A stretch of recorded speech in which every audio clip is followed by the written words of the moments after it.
მოგესალმებით. 1978 წლის 14 აპრილს ქართულმა საზოგადოებამ ქვეყანა გაერთიანა, რათა ქართული ენა შენარჩუნებული იყოს სახელმწიფო ენად. ეს სწორედ დედაენა არის ჩვენი სიტყვა, დედაენა არის იმისთვის, რითაც ჩვენი ვამყარებთ ერთმანეთთან კომუნიკაციას, იმისთვის, რომ ერთმანეთს ვუთხრათ სიტყვა მადლობა, თუნდაც მიყვარხარ. დედაენა არის ჩვენი გული, ჩვენი ფესვები და უნდა შევინარჩუნოთ ჩვენი წმინდა ენა. დღესდღეობით, როდესაც უცხოენად შემოსულ ბევრ სიტყვებს ვიყენებთ ყოველდღიურობაში, განსაკუთრებით მნიშვნელოვანია დავუწყებთ და მოვაროთ მას და შევაყაროთ მომავალ თაობას, მისი სიმდიდრე და სილამაზე. ქალბატონო მაგა, მოგესალმებით. თქვენთან მაქვს ისეთი კითხვა, რამდენად ხშირად იყენებთ ყოველდღიურობაში ბარბარიზმს? ვცდილობ, რომ ბარბარიზმები მე თვითონ ხშირად არ გამოვიყენო. იმიტომ რომ ძალიან კარგი ქართულის მასწავლებელი მყავდა. ქალბატონი ლამზირა ძალიან ბევრს მუშაობდა ჩვენთან, რომ ბარბარიზმები ნაკლებად გამოვიყენებინა ლაპარაკის დროს. მოგესალმებით და თქვენი აზრით რა ღონისძიებებია გატარდეს იმისთვის, რომ არ გამოვიყენოთ ბარბარიზმები და დავუცოთ ჩვენი ენა? იქიდან გამომდინარე, რომ ჩვენი სახელმწიფო ენაა და მართლაც თქვენი თქვის არ იყოს ძალიან უნდა გავუხდებოდეთ. მე პირადად კაბათაზე რომ შევდივარ, ვცდილობ ყოველდღე თუ შეიშალა უცილებლად შევსწავლო. მაგრამ ძირითადი დატვირთვა მაინც ფილმოგებზე მოდის.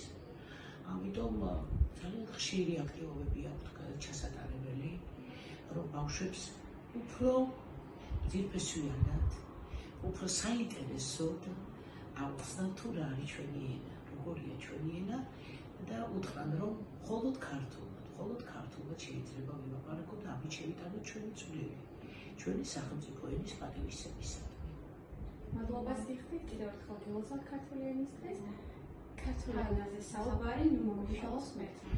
გეთახმებით, ძალიან დიდი მადლობა, რომ დღეს ჩემი სტუმრები ხართ და მიხარია, რომ იზრდება თაობა, რომელიც იმ ღირებულებას, რომელსაც ჩვენი ენა ქვია, რომ ასე მისდევთ და პატივისცემთ. დიდი მადლობა თქვენ და თქვენს მასწავლებლებს. დიდი მადლობა. პრიონკა ანუ ფირი, არა ბარბარიზმს. ვისაუბროთ ქართულად. აკრიშკა, ანუ საბურავი, არა ბარბარიზმს. დაშიარება, ანუ გაზიარება, არა ბარბარიზმს. სტაფი, ქართულად პერსონალი, არა ბარბარიზმებს. ცეპი, ქართულად ძეთყვი, არა ბარბარიზმებს. სტოლი, მაგიდა. ვისაუბროთ ქართულად, არა ბარბარიზმს. სემიჩკა, ანუ ძესუმზირა, არა ბარბარიზმებს, უმეტყველოდ ქართულად. ნახოთ რა მოვა. ვიზიტორი არის სტუმარი, მნახველი. ვიმეტყველოთ მეგობრებო ქართულად, არ დავკარგოთ ჩვენი ენა. გავაძლიეროთ. ტავარი ანუ საქონელი, არა ბარბარიზმებს. შაშლიკი. წვადი. არა ბარბარიზმებს.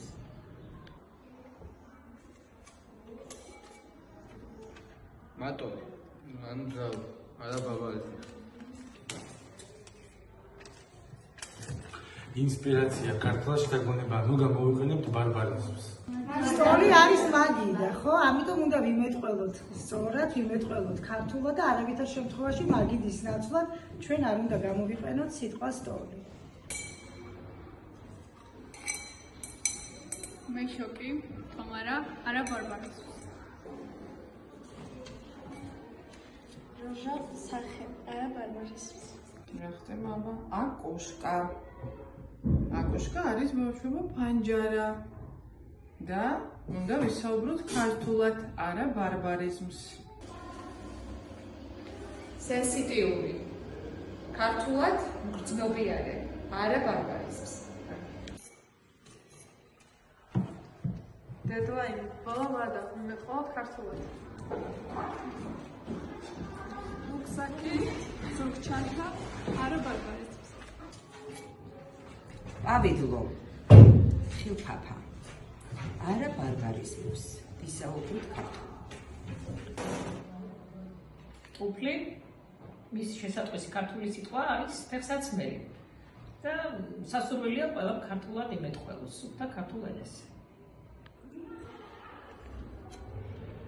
ასკი ქართულად წინ, არა ბარბარისმოს. ბატონო. ლამპოჩკა არის ბავშვებო ბარბარიზმი, რუსული სიტყვიდან მოდის, არის ნატურა და ძალიან დამახინჯდა ამ ბოლო დროს ქართული სიტყვა და ვეცადოთ, რომ ქართული სიტყვით ქართულად ვიმეტყველოთ.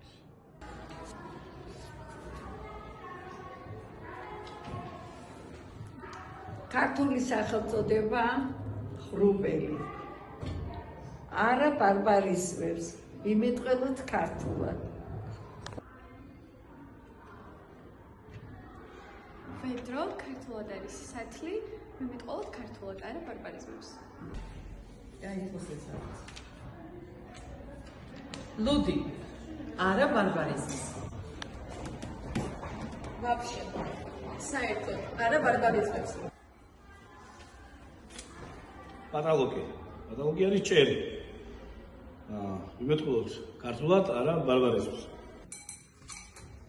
იუკა, ქვედა ბოლო. ვიმეტყველოთ ქართულად. ხოლოვერი. მიმდევარი გამომწერი. არა ბარბარიზმებს, ვიმეტყველოთ ქართულად.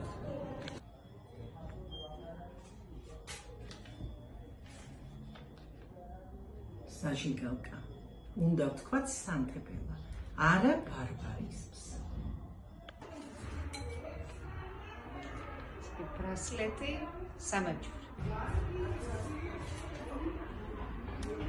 მარშრუტკა.